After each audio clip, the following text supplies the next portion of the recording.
you for watching Truth and Justice with Vivian King. This is our weekly show where we try to educate the public about the criminal justice system. Remember that this show was born because of my frustration as a criminal defense lawyer. I've won a lot of trials, had a lot of cases. I've been doing this for 21 years. And one of the most frustrating things to me is when I get the call from a mother whose son has been in prison for 10 or 15 or 20, 25 years, and they're frustrated because they don't understand what happened, what went wrong. Or their son just got sent to prison for 30 or 40 years last week, and they had a lawyer that wasn't a real good trial lawyer, and now they're trying to appeal it, and they never really did the research to find a good lawyer in the first place. They just, took the first lawyer, maybe a divorce lawyer or a civil lawyer, or a lawyer that just wasn't real familiar with the criminal justice system. And it's always so frustrating because then they cry on my shoulder and want to take an hour or two of my time, and time is money, as I'm on the clock, my own clock. And so I decided that one of my legacies would be to have people come tell their stories, and we would educate people through the lives of other people's stories who've lived and experienced the criminal justice system. So without further ado, I'll introduce you first to my co-host, Mr. Danny Sneed. He is my friend. He is my church member at St. John's United Methodist downtown, where he works very hard with the Path to Freedom program that helps people when they first get out of prison just find a home, find a place of worship and an opportunity, a path to freedom to change their lives. And then we also have tonight with us Mr. Renard Allen, who has been so gracious to tell us his story, to tell us what he learned about his life of crime, how he changed his life, and that there is hope with the life after. There's always a conversion. His conversion was mainly through the love of God and the mercy of God and his faithfulness to God. But we'll talk about the beginning. That's where he is now, but we'll talk about the beginning. Renard, thank you so much for volunteering to tell your story, Yes, to educate Houstonians about the criminal justice system. So tell us about you, please. I'm a graduate of Jack Yates High School, the class of 1980, and was normal raised, family home with the grandfather and grandmother, grandfather minister, and family of ministry, and got married in '84 and had 2 kids back to back, 1 year and 1 year. And in '85 got introduced to the streets, which at the time was a real turn curve to the whole nation of the cocaine, of the crack. And got introduced and got to running with the wrong crowd, and just got real dedicated to the streets and just gave my life to the streets. And in return, it was only 2 dead end ways for the streets. It's death or incarceration. And in return, I ended up getting incarcerated. God spared my life with incarceration because I feel as though that was a blessing, because it got me off of the streets. And repeatedly, I fell into the cycle of the repeating revolving door of in and out of the penitentiary.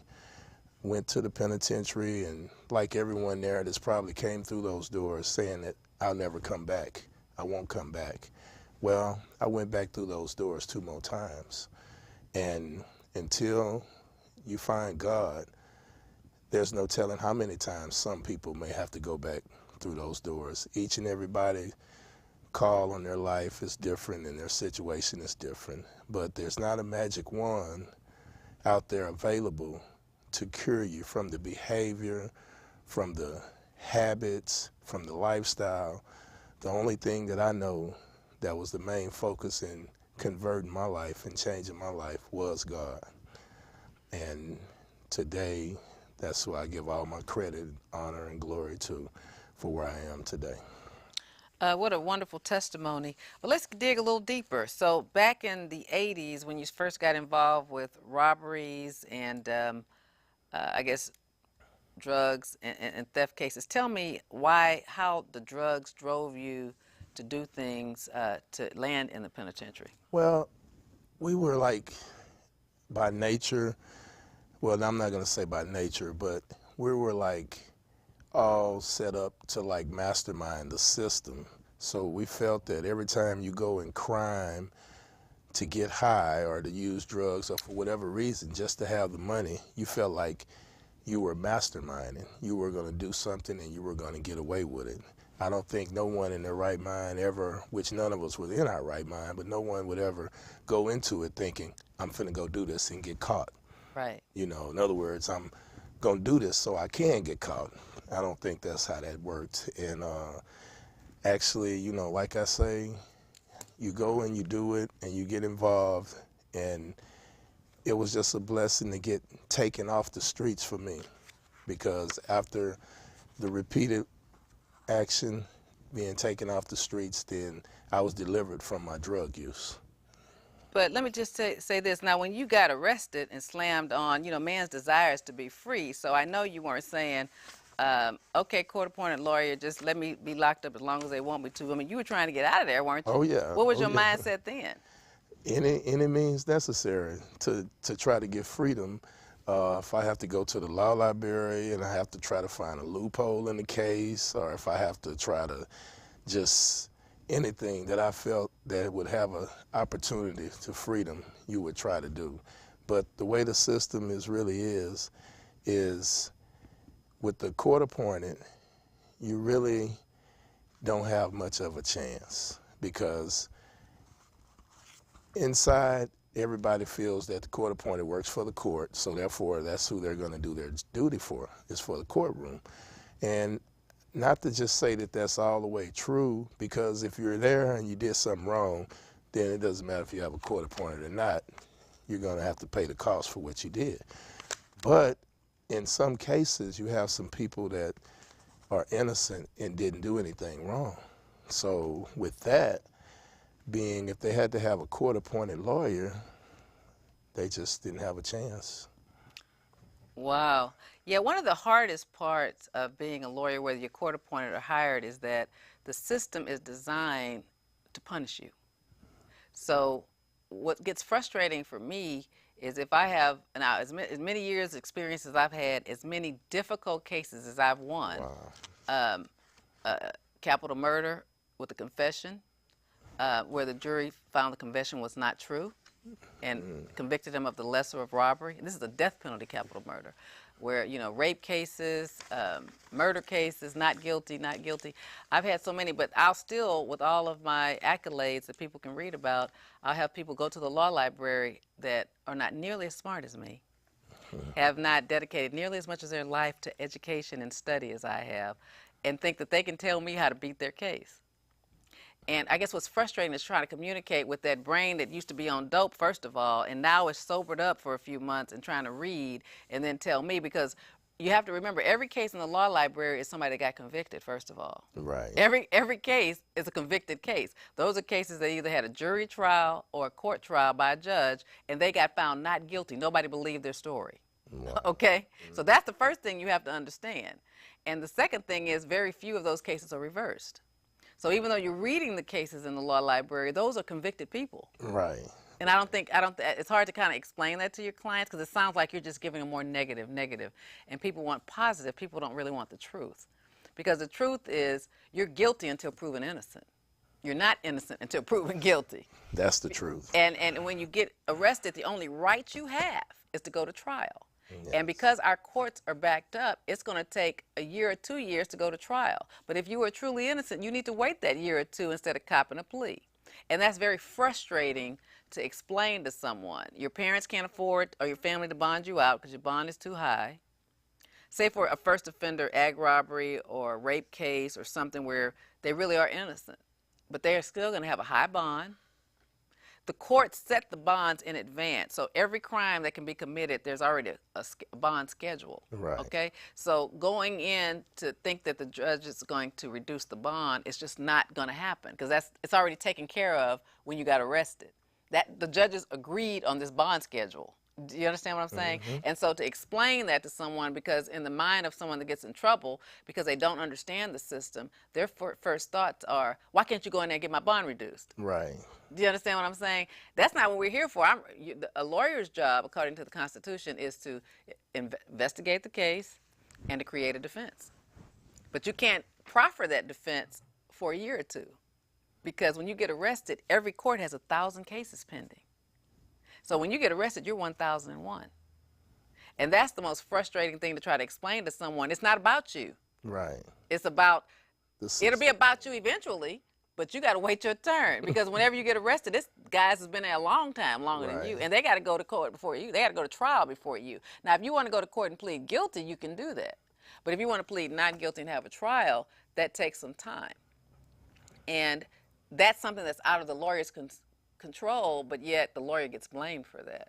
Well, Miss Vivian, I blame the system. Back in the 80s, during my time of incarceration, when they called it the revolving door, they came out with the system with Ann Richards. Well, I think you did like almost a month to every year. So if someone got 25 years, they did 25 months.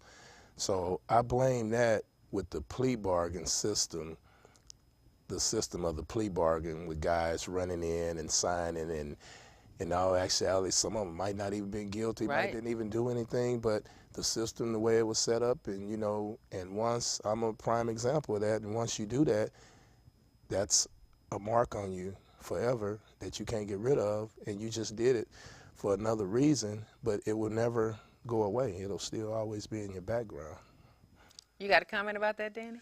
Well, he just gave me some insight, and one of the things is, when you think 25 years and we think in 25 months, what we're not looking at is, it's not 25 months. You're going to be accountable to the state of Texas for 25 years. 25 years. So we think short term. But the thing about it is, the government may shut down, but the state of Texas is not going to shut down the 114 prison systems they have in operation today. It costs the taxpayers in Texas $2.96 billion a year to keep those facilities open. But attached to those facilities is a lot of jobs. And the only way those facilities stay open, they need people in them. So there's an economical device pushing the prison system. And it's generating income and generating jobs, and it's a market for economic growth in this state. No longer is livestock, cows, you know, they're not doing that anymore in Texas. They're doing people, is a new harvest. But again, that what we're doing, what me and Renard is, we're trying to shut some of them facilities down, because there's 2 spots that's not being filled right today by both us being out and advocating other people. Now that's just a big deal. Not only are we out, we're advocating others like us to stay out. So we're not just trying to not go back. We're trying to convince others there's no reason we should go back and keep supporting that system.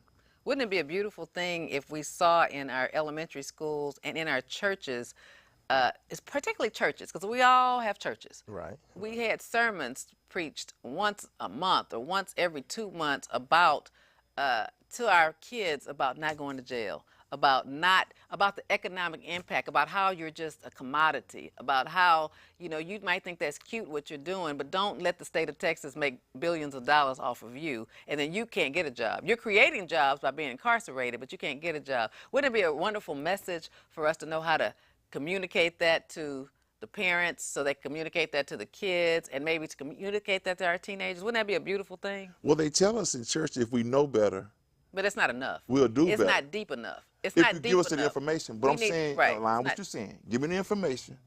Now I have something to combat what the streets is telling me. Right. You know, I learned in church that they make money off us when we go to jail.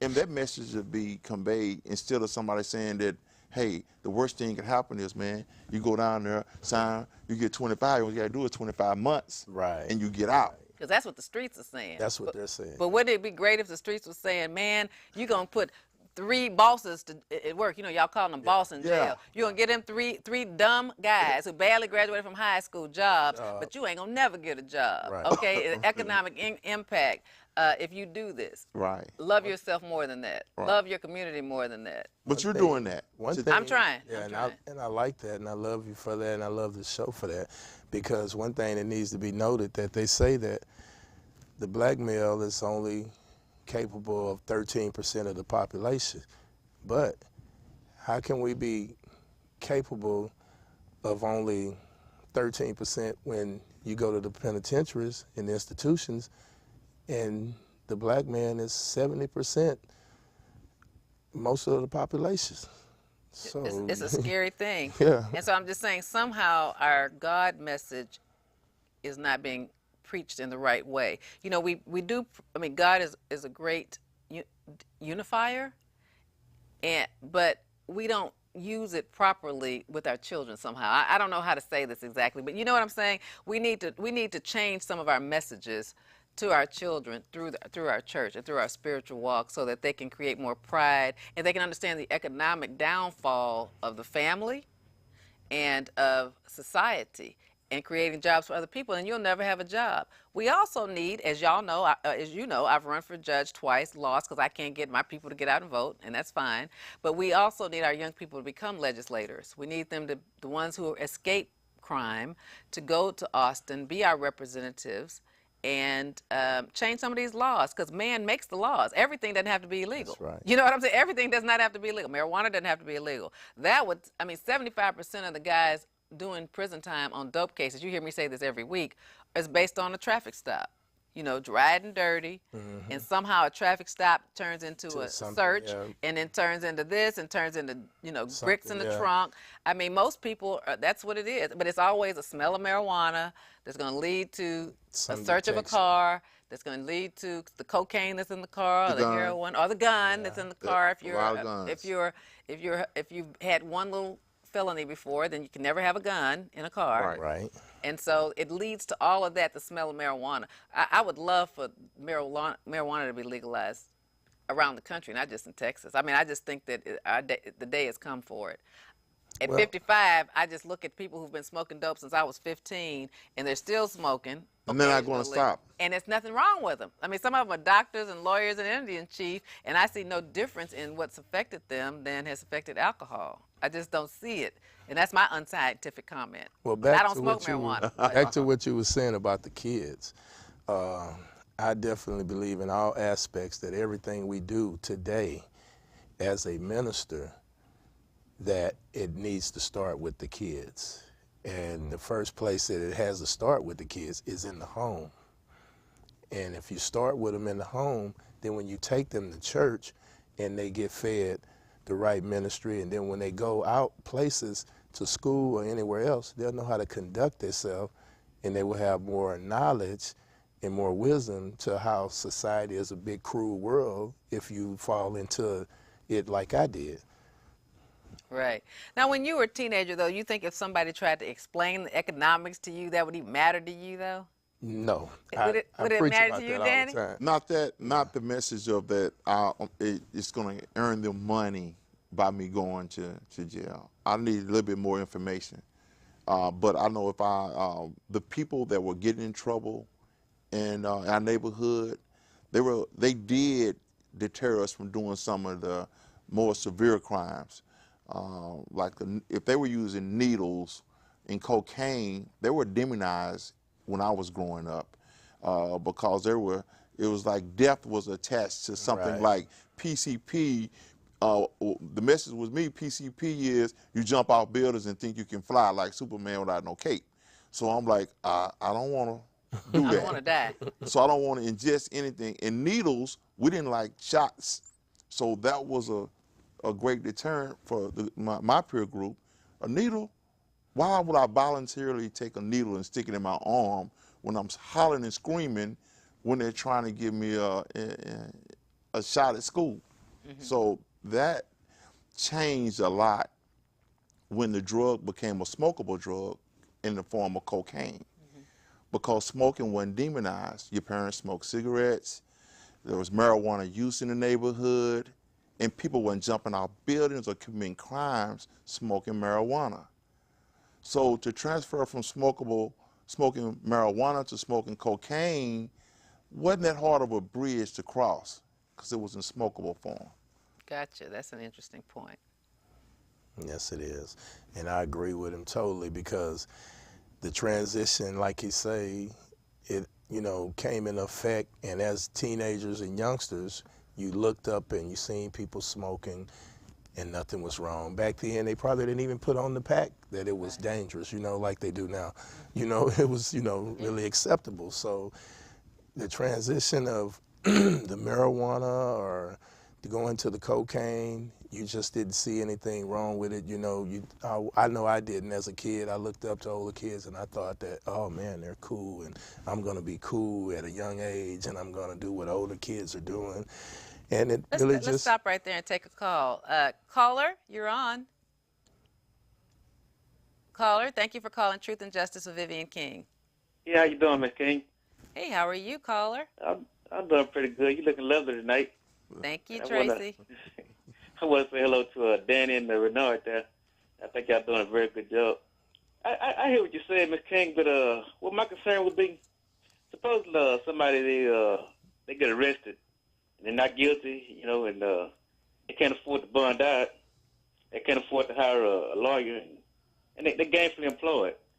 I mean, how does a person like that stand a chance? What? They don't stand a chance, Tracy. That's what's so frustrating. Like I said, that's one of the reasons why I ran for judge, because I had some ideas on how I would do it in my court. I was going to try to give those type of people a speedy trial.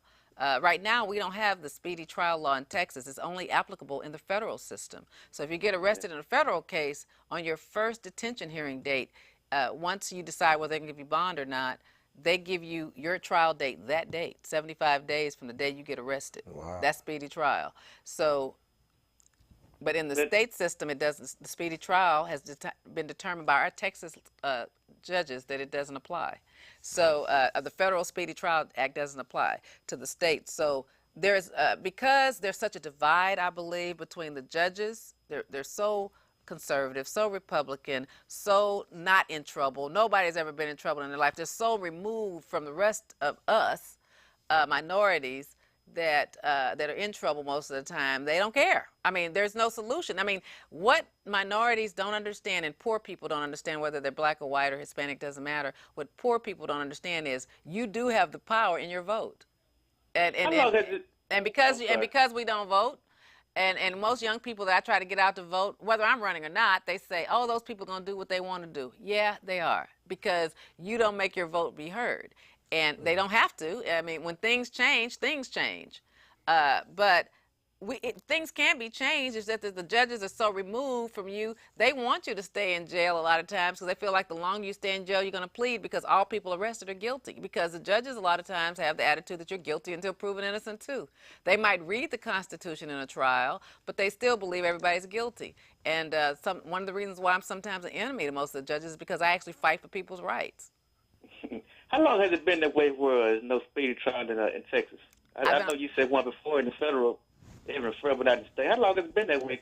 I've been a lawyer for 21 years. It's been that way the whole time I've been a lawyer. Oh, okay. So well, I think it's been that way a long time. Okay. Well, okay. Thanks for letting me call in, and thanks for Danny and Renard for what y'all doing, and good luck. Thank you so much. Okay. Let's talk about another thing, Renard, that you said was frustrating. You said you went in and out of jail a whole bunch of times. I have your record here. I think you got arrested about 17 times, but and some of the cases were dismissed. But you told me that in 1990 you got off drugs, and that's when you did your longest prison stint for 13 years. Is that right? Yes. Tell me what you learned during that lengthy 13-year prison sentence. You were sentenced to 25 years. Yes. It was non-aggravated, so you kept getting parole dates, and you said you were set off 10 times. 10 times. And then you finally made parole after 13 years. Yes, and that was very frustrating because the system is set up and designed to level certain crimes. Okay, first of all, mine wasn't this one, but say, for instance, in Louisiana, if you got caught with a gram of cocaine, it used to be a misdemeanor. But here in Texas, you might have had somebody get caught with a speckle and they got 50 years. Right. You know, so here it is with me. I got 25 years, but it was non-aggravated in the courtroom. Right. But when I got to TDC, they considered it as an aggravated, so they were denying my parole. And to have two systems that supposedly they're incarcerating you together, but here it is, as far as your freedom, they're apart and separate. One has a law and the other one has a different law. And I was fighting and fighting for years, trying to find out which legally way could I get around that. Trying to just go and read and dig up and read other cases or whatsoever in the law library. And there was never any way around it. I was caught in that spider web and I had to do the time. Well, one of the reasons why you did so much time on the 25 is because that's when they created the state jail felonies in 1992 or 1994. I forget which one, if it was 92 or 94. But once they did that, they created that whole new jail system, prison system. Right. Those new facilities. Yeah. And that was for the non-violent crimes like crack under a gram, cocaine under a gram, forgery, you know, theft from a person, but they were the non-violent crimes. And so that system was from 6 months to 2 years. So a lot of the things that people were going, when y'all were talking about the revolving door of 25 years you got and you only did 25 months, that's when under a gram you could do life for that. You could do 25 to life. See, because that back then it was called possession of a controlled substance less than 28 grams. It didn't matter if it was a speckle or up to 28 grams. And so you could be habitualized from that. And so a person might kept getting caught with under a gram, but on their third time they're getting 25 years. The fourth time they're getting 50 years. So they're just clogging up the system because we have all these people in jail for this much cocaine, this much cocaine, and they're doing residue pipes. Residue pipes, yeah, residue. So the legislature answered that and said, well, you know, this is crazy. We got to do something about that. So that's when they created the fourth level of felonies, as they call it, which is the state jail felonies, and created separate facilities without a parole system. But in doing so, you increased your sentences. Not only that, in doing so, though, they had the crack cocaine still getting the state time to where they were giving the powder cocaine federal time, and which was always still shorter. They were giving right, but the thing you got caught up in is once they had those facilities were now all these people doing that would have been coming in there clogging up your system, because with TDC, there's the one thing I do know is, first of all, they don't tell us how they make their rules, but there's so many beds. And when you're sending tens of thousands of people and you only have 10,000 beds, you got to figure out who to let go first. So they were letting go the people who were really doing non-aggravated crimes, but were getting 25 to life, you know, that crack pipes under a gram, small felonies, really not any big deal, but they're getting 50 and 60 years. So they're letting them go because they only have so many beds. But once they created the state jail facilities, then they had a lot more beds all of a sudden, because most people fell into that category. Most of those habituals. The revolving door closed. The revolving door closed. Right. It closed and became state jail. So all these people now that would have been getting 50 years, now the maximum they can get is like 2 years. And then, of course, the prosecutors fussed about that and went back to the legislature, and then they started enhancing state jails. So then they could make, if you had two of them, it could be, you know, 2 to 10. And if you had two prior, you know, TDC trip cases, it would be 2 to 20. Because at first it wasn't even that. It was just no matter how many you got, it would always be 6 months to 2 years. But the conservatives, those people way here, not down here with us, kept making it tougher and tougher, even for the state jail system. But you got caught up when all those beds were free, because all the people that would have been there with you doing that 25 are now in the state jail facility, because I think that started in 1994 is when I think it started, September of 1994. Right after Ann Richards. Right, after Ann Richards left. And so once it freed up that system, it created a lot more jobs for the economy from the economic standpoint, because now we have this whole different level of criminal facilities. Right. Because now we have these state jail facilities. Now we got to staff them. And we have to staff them. We have to build them. We have to staff them. So that became a whole big economic enterprise under the Bush administration. Right. Okay. as well as what I was telling you earlier about the behavior places. Right. And You Richards know, had the behavior places, the but therapeutic places he was closed them nothing down, but though. Yeah, they nothing but closed up. jobs, creation for more and more jobs and more beds. You And, know, in her day, you heard a lot more about Centacor, although it's still there. Right, But, you right. know, instead of 25 to life, sometimes they would send them to Centacor under Ann Richards, but that stopped. They used to have a facility downtown when I first became a prosecutor in 92, where if they said they needed drug treatment, they went to a drug treatment facility downtown. right. I forgot what it was called. It was so long ago because it I closed in remember 94. Centacor, though. I Huh? remember that name. You remember Centacor? Yeah, because when you first got in trouble in the 80s, Yeah, that was that was there. real popular. That was real popular. That when the Centacor is still around, but once the Republicans took over and the Bush became governor, it was no more going to Centacor as an alternative to incarceration. Right. See, it was an alternative to incarceration for lengthy sentences Right. if you had a drug habit. Right. Because Centacor took you to, you could actually live there, and they helped you with your drug problem, gave you job training. It was a whole program. And what It was an alternative. in prison advocacy, this is the fight. What the right wants to do is punish the crime. What the left wants to do is treat the behavior. And the success rate of people like myself or Renard, and if you asked us, what do we contribute to us being successful? What do we do different that the people that'll keep going back different? Well, one thing we did is we got involved in spiritual support, our family support system. We changed the people that we were around. When it was, what I say, my new life was new people. And one thing is we had a lot of Jesus and a lot of spiritual principles in our life, like we became more accountable.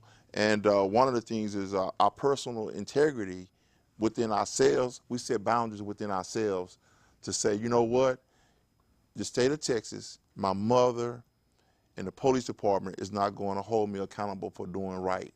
I'm going to be that person that stands guard and says, hey, today you're going to do what's right. And I had to become a guard over my own life. And that's the message that we carry to other people that's getting out of prison. You're going to have to guard your own behavior and not lean on the state of Texas and a parole officer. Let me tell you something else, what I find to be an interesting balance, because I try to preach this to some of my younger clients, but what I learned just from my experience and even talking to you guys is that, you know, like when you're about 18 to 30, you just kind of don't get it. You kind of don't get it. It's like you don't, after about 30, I noticed that people start getting it from within. You know, it's like they get to another maturation point, especially the men. I'm talking about the men in particular. They get to you know, they're tired. People have died now that they actually cared about, and they realize that I got to get control of my life. Rude awakening. Yeah, after about 30 years old. So, you know, I think people need another chance up until, you know, especially after 30, because it seems like they grow up. Because a lot of times you cannot tell people what to do. And, you know, like on the right, they want to punish, like you said. On the left, they want to treat the behavior. But sometimes treatment is not effective unless someone is ready for the treatment. That's So a lot of times you can punish someone to treatment. And that was the fallacy of what Ann Richards had that couldn't be defended real well when the Republicans took over. Is because even though they were giving them treatment, they were still getting in trouble. It was still The revolving. numbers weren't good. The numbers weren't it's like good. they were slapping them on the hand. Right, and it still cost a lot to the state of Texas. Right. Because treatments cost a lot when you have to have, you know, PhDs and doctors running facilities and all the, you know, The cost? The cost of it. So it's like, hell, we might as well just put everybody in prison. You know, because it doesn't matter. The statistics did not favor treatment. Right. But I believe when I look at the balance of the two sides trying to do both, I think it was the age. Because people really have to. You're exactly right. Because you got to come Exactly to a certain right. age. Because God is there. If I have an 18-year-old, he reads that little Bible when he's in jail. Or if I have a 50-year-old, he reads that little Bible. But like you said before we got on camera, it's the maturation of the person as to whether they really are ready to receive Whether it. they're ready to receive. Because, you know, I can put a 20-year-old in prison or I can put them in treatment. But it's up to them as to whether they want to change. You can change in prison or you can change in treatment. That's right. Let's take another call. Caller, thank you for calling Truth and Justice with Vivian King. You're on. Hey, Miss King, how you doing? Fine, how are you? I'm great. Thank you for having me. I am following you on Facebook, so keep up the good work. Thank you. I have a brother that has been in and out of jail, and I think he's just institutionalized to this point. He's almost 40. But one question to Renard and the gentleman, is there a program? I know God works, he does what he does, and he turns it around when he turns it around. But is there a program that can help someone like my brother kind of get him back acclimated, jobs or what have you, to turn this thing around? Because I truly believe that he's totally institutionalized, and I just need some help. I just want help. I just don't want to give up on him. Now, what is his problem? Is it drug related? Just a little bit of everything. He has a hustle mentality. And when will he be out again? Oh, he's already out, but Okay. He won't Conform. He won't conform, basically. Correct. Let's Yes, let ma'am. Danny tackle that first. Yeah, Thank you. one of the biggest, the hardest challenges is when we come out of prison, changing is we forced to go back to the same environment. And I can want to change, but changing it around people that hadn't changed is very challenging. So even when your brother really wants to do something different, it's going to be hard for it to happen around the same people because there are triggers into their behavior. Again, I said earlier, what was new in my life wasn't that I changed, it was the people. My new life was new people. So he has to change his environment, the people, the places that he go, where the people are, and the things in his life. And the things is, what do I really enjoy doing the most? What creates joy in my life? For me in the lifestyle, it was alcohol, drugs, on the corner, loud music, dancing. All these are fine, but they put me around the wrong people and in the wrong place. So all those things are connected. Until I give up the people, the places, and the things, my brain can't reprogram itself around all these triggers. So But Danny, how can he? That's what you did, but he's calling in behalf of his brother. So how can he encourage his brother to go down another path? Maybe coming to your program on Monday night? Well, yeah, the Path to Freedom is open on Mondays. We have a prison ministry at St. John's downtown. And what we do is we're trying to change the prison cycle. And we meet on Mondays from 5:30 to 7. And what we do is the volunteers, 90% of us have did time. And we offer solutions and different things that we've tried and that are doing to stay away from those people, places, and things. And they all have jobs, and so maybe you can go with your brother, take him one Monday night, and see if y'all like the program. Now, let me also give Renard, who does not go to our church, an opportunity to give you some solutions. Thank you, Ms. King. First of all, I want to tell you that everyone has probably slipped and fell and had a lot of falls in life. So your brother, just because it may look glimmy that he can't change or don't want to change, it very well might not be the case. You know, God has forgiven us all as we have all fallen, and he might very well want to change. But there are a lot of things that false expectations out here that when people are released from prison, there's a lot of false expectations out here to whereas what coincide with freedom. The first thing that I'm sure Ms. King and Danny can tell you by being at the Path of Freedom is that the first thing people come there for is they want clothes, they want a cell phone, they want this and they want that. Okay, Right. well, when a person is released to their family, their expectations since they've been gone, they don't know what's been going on since they've been gone. They don't know that bills been getting paid since they've been gone.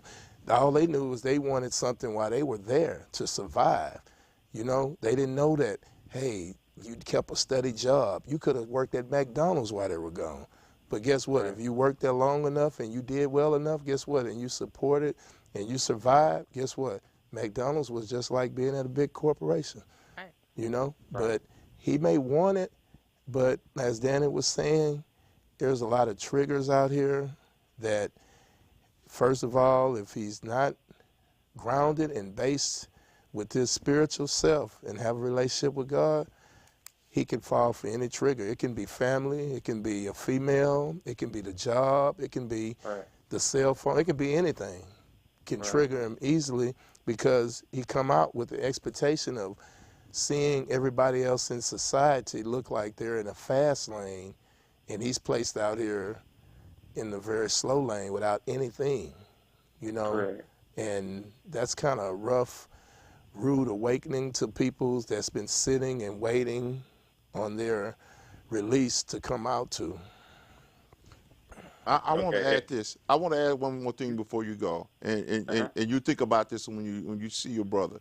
You know, when I desire things other people have, and I don't want to do the work to get what they have, then I'm gonna take shortcuts.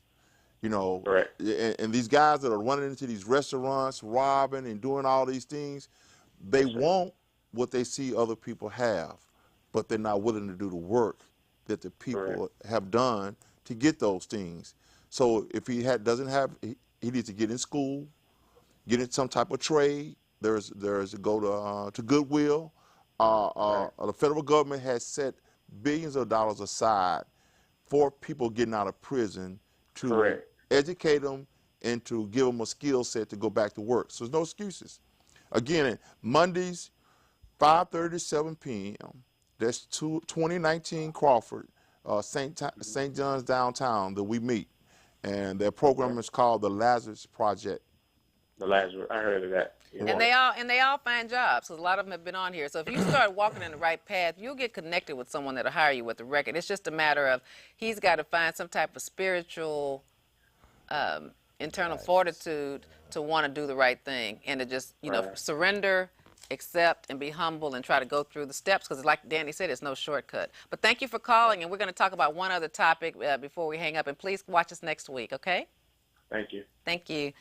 One of the things I wanted to talk about is you told me about your frustration with your court-appointed lawyer. Not court-appointed. When you hired a lawyer on your last prison trip, you were frustrated because you didn't think he came to visit you enough when it was set for trial. Let's talk about that experience. Yes, I hired a lawyer, and upon giving him the money, there was only one thing that we had an expectation for, and that was for him to visit me.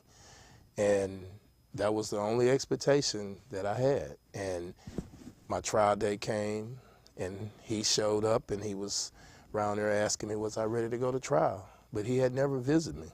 So how can I go into a trial with someone that hasn't got with me? We haven't discussed the plan or what point of attack or what defense we're going to have. We haven't did anything, you know, and I couldn't see myself going in here in front of a trial with someone like that, because it looks as though you just took the money.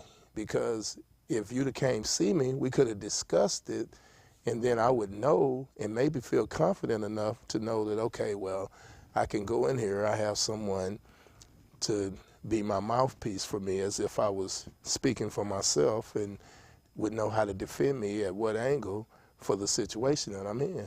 But that wasn't the case. He took my money, and he said that, yeah, I'll go see him, and he never came visit me.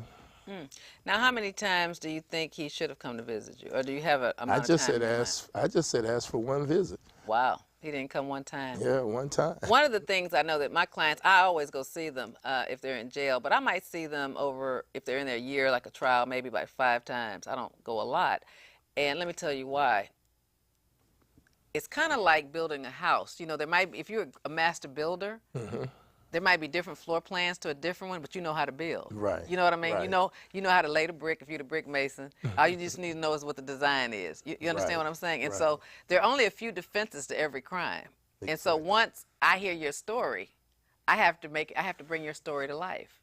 And so usually I'm spending my time talking to witnesses that can help bring your story to life, trying to decide strategy, because it's just little old me against the government. And the government has they have 250 prosecutors. Each court has 3.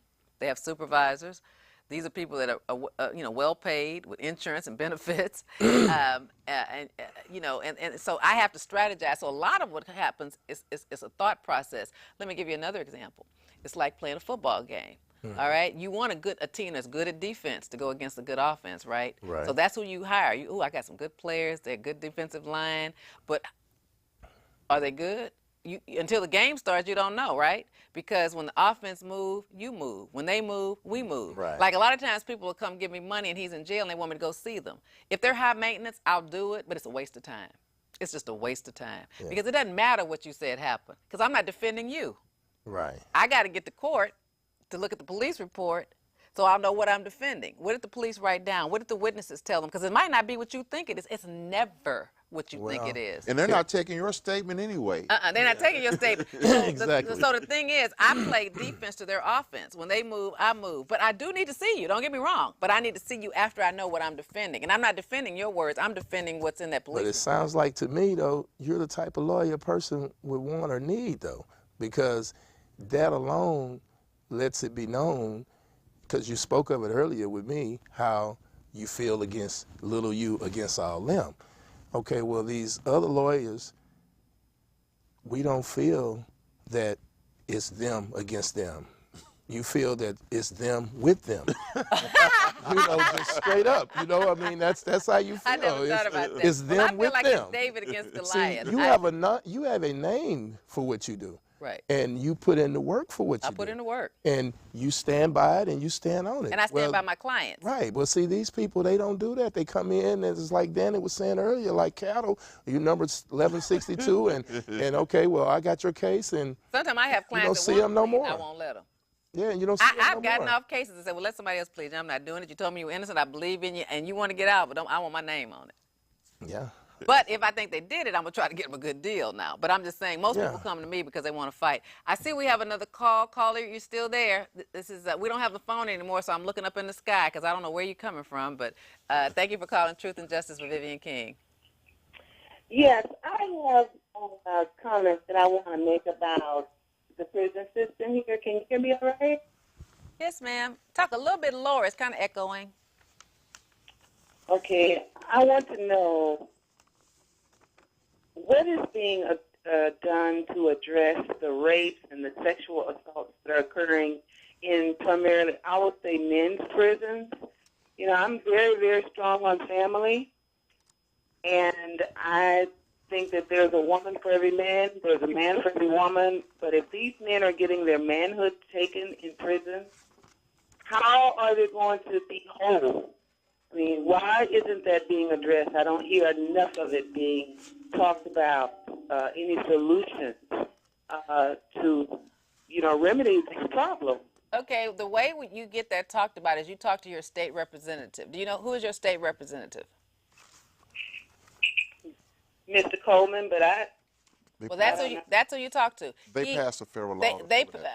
The state representatives are in charge of our state prisons. If you have a family member in Texas, in any Texas prison, and if it's in a federal prison, then like for me, mine in the federal system would be Sheila Jackson Lee. I'm in her district, so that's who you would call her office, say, what are y'all doing about this? You get letter writing campaigns to call the office. If it's the state TDC, Texas Department of Correction system, you talk to Garnett Coleman. If you said that's who yours is, and you get people to call him and get a call back. You vote for him, he works for you, you pay for his salary, his office, his insurance, his health insurance, you pay for everything. So that is the person that should be fighting for you, because the Texas legislature are over the prisons. They can decide what's law.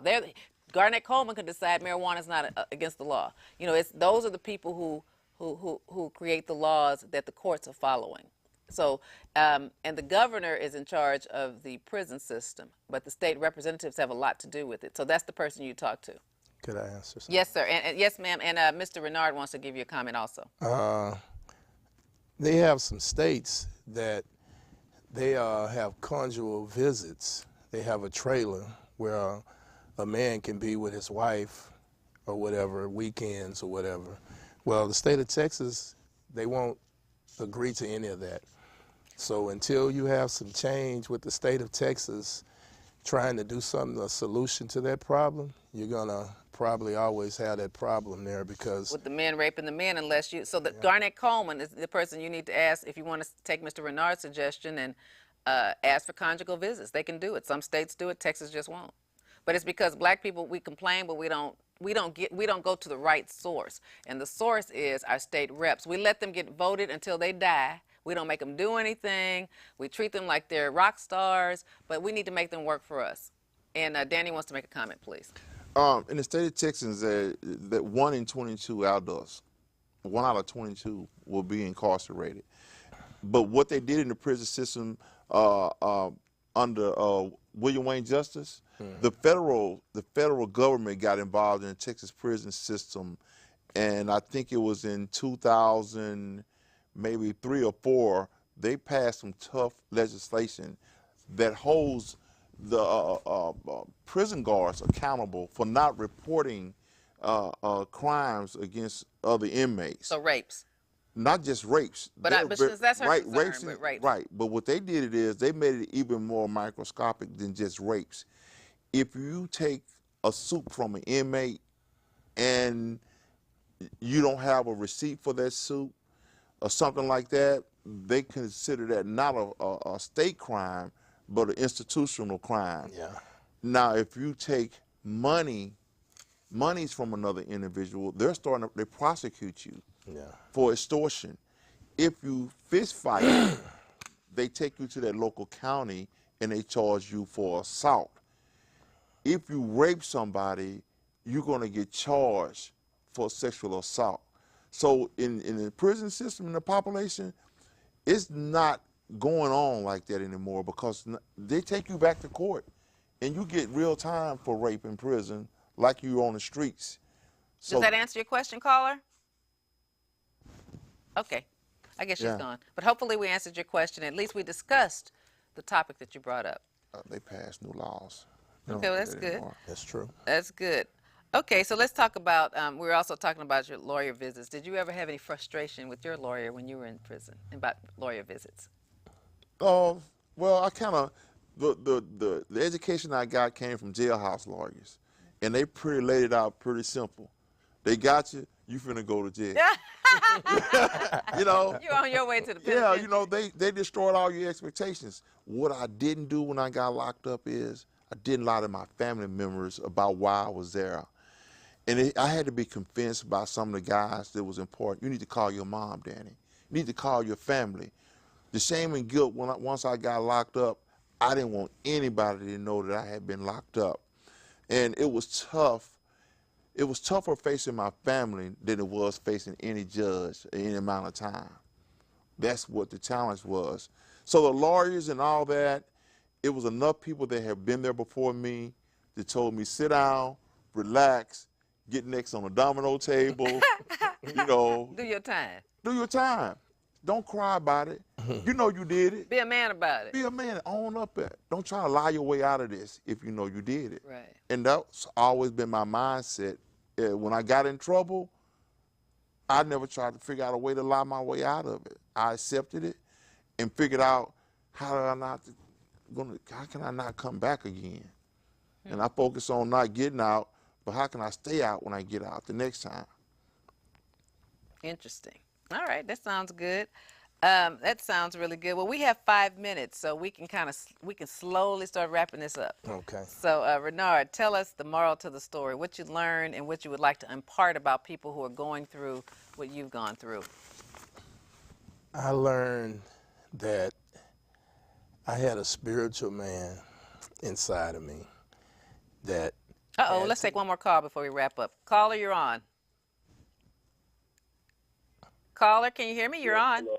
Hello? Yes, sir. Come on in. You're on Truth and Justice with Vivian King. Okay. All right, Ms. King, how you doing? I'm enjoying your show, the guest. But I have two. Turn your volume down and just talk into your phone. Okay, it's better? Yes, go ahead. Okay. I would like to, first of all, find out, is the state of Texas, is it mostly about the population of black versus other races, and they're using them for skilled labor? I also have another question. What do they feel about the concealed weapons? And not being funny, but with this same-sex marriage stuff on a legal point, if the man married to a man and let's say he claimed to be the husband, and the one he married to, the other guy he married to is the wife, how would that affect one if they go to court and if they're going to have special jails for these kind of Okay, let's talk about the first one, the blacks and the skilled labor. Renard, answer that question, please. Do you think that they're just housing more blacks to be skilled labor for the state of Texas? What's your experience taught you? No, I don't think that's a part in it. Because you don't have to work, do you? Well, yeah, you have to do something. Okay. For a school work or something. You just can't just, or either you're just medically inclined to do either. But I don't believe that's a part of it. Although, you know, you got men that are out there in the fields, and it's all races. It's not just blacks. You know, it's like a stairway thing. That's an entry level. Most people hit the fields, and after you work your way up, you might go to the kitchen or somewhere else. But I don't think that's a... so it's all races, not just black. We have 2 minutes. All races. Okay, Danny, can you answer the same-sex married and how that'll affect the prison system since you've been in prison? It's not going to affect it at all because the prison is a world within the prison, and they live by their own rules. And it's not. It's more of acceptable behavior to see homosexual activity in prison. It's kind of like it's not. You got your heterosexuals, and you got your people that's really not bisexual, but were practicing their behavior on the inside, and when they come out, never go back to their behavior. They just compensate while they're down there, and it's just not an environment that you want to live in. But the product about using us for laborers, they don't use us for labor. We're a product to make the money. The body, the person is generating the income, so they don't need to generate more income on the income they're earning by. Right. They earn income by us being there to fulfill the bed. Right, to fill the beds, you know, with all the people that are employed, because it takes hundreds of people to man these prisons. So that's where the income comes in. Some of these small towns that have prisons, that's the major employer, is that prison, Palestine. that town. And that's one of the largest. I went to Karn City for a federal case. That's outside of about an hour outside of San Antonio, and that's a federal private detention center called GEO. And that's the main job out there, is everybody working at GEO. But we're getting told to wrap up, so give us a little wrap up, Danny. Okay, again, I want to thank you, caller. Good night. Again, thank you. Again, this is Truth and Justice and Vivian King, the host. We want to thank you for the opportunity. Renard is not only my friend, he also was the best man at my wedding. Yay! And we've known each other for quite some time. I was at his wedding, and also the Lazarus Project, Path of Freedom. I'm definitely an advocate for them. And again, we thank you for a platform to allow a person like myself and Renard to put a face on success out the prison. Thank you. That's all I have. All righty. Well, we're going to wrap it up because we're saying wrap up now. So thank you for watching Truth and Justice with Vivian King. Remember, if you have a story to tell, I want to tell your story. You can Google me. My phone number is 713-222-2019. You can email me. My name, my address, my phone number will come on at the end of the show with the critic. So remember, if you have a story to tell, call me. I want to tell your story and get to the truth about the justice system in Harris County. Thank you. Thank you for tuning in again. Tonight we have something really good, a hot topic in the news this week.